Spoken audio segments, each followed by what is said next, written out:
अमरीकी सदर Donald Trump ने अक़वाम मुत्तहिदा के तहत चलने वाले इदारों से दस्तबरदारी के बाद आलमी फौजदारी अदालत पर पाबंदियां लगा दी। डोनाल्ड ट्रंप ने आलमी फौजदारी अदालत पर पाबंदियों के एग्जीक्यूटिव ऑर्डर पर दस्तखत कर दिए। अमरीकी सदर के फैसले से अमरीकी शहरियों और उसके इत्तेहादियों के खिलाफ ICC की तहकीकात में शामिल अमले और उनके अहल खाना पर मालियाती और वीज़ा पाबंदियां आयद होंगी।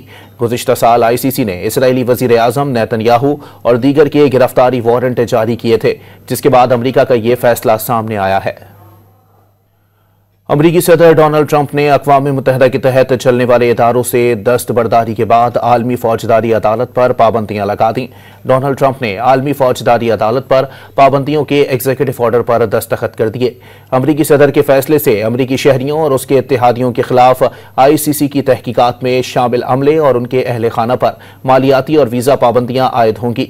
गुज़िश्ता साल ICC ने इसराइली वज़ीर आज़म नेतन्याहू और दीगर के गिरफ्तारी वारंट जारी किए थे, जिसके बाद अमरीका का यह फैसला सामने आया है।